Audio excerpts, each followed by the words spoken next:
Welcome to Prime Childcare Software Training. In this session, we will be going over how to use the Prime Check-In app. For demonstration purposes of this tutorial, we will be using the web browser-based version of the Prime Check-In app. The same things go for the Android and the iOS version of the app.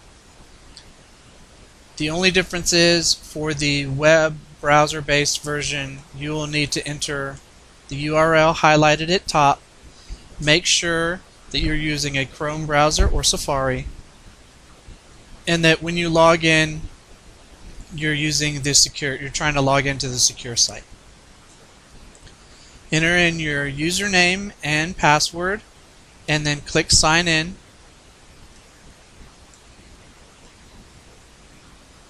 You'll see the splash screen for a little bit, and then you will go. The first time you log in, it'll be selected to show hints. You can unselect that and close. That will take you to the main menu screen. To use the Check-In app, click on Check-In.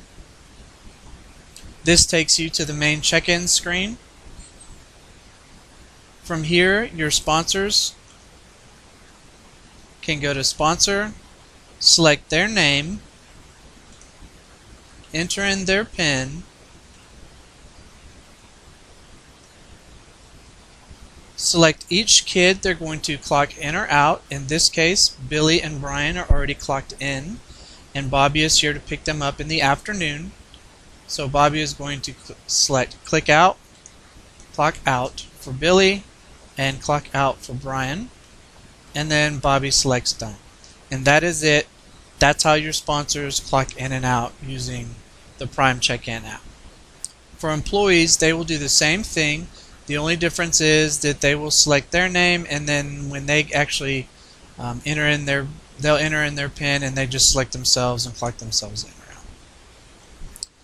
If you want students to be able to clock themselves in or out, that can be done from within the Prime Childcare app, the Prime Check-In app, sorry. And they would just go to students, they would select their name, put in their PIN code, and check themselves in or out.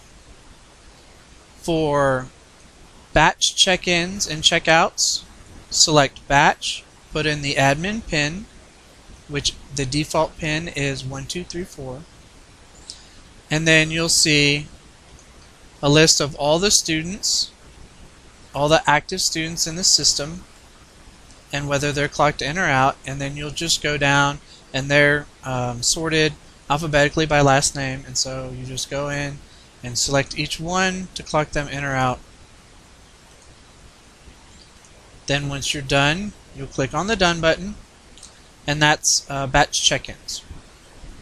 In the top right corner here, if you click on List, that'll show you a student head count list. It'll give you a number of students that are currently checked into the facility and a list of all the students.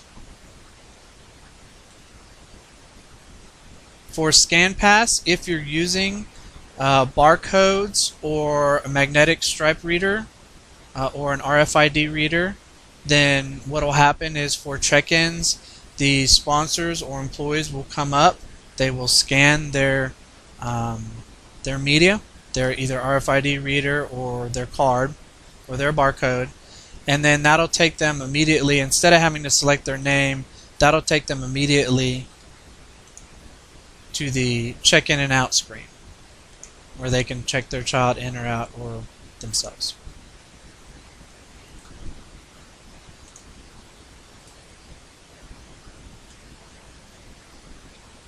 For reports, if you want to run reports from within the Prime Check-In app, select Reports. It does require an admin PIN so that parents don't accidentally go into here, or employees who do not need to be in here. You'll see a list of a couple of different reports to run. To run each report, all you need to do is just click on the button for that report, and it'll run that report. These are reports that are in Prime in the Reports tab, but they also are here in the Prime Check-In app in case you wanted to run those straight from the check-in station. and that is using the Prime check-in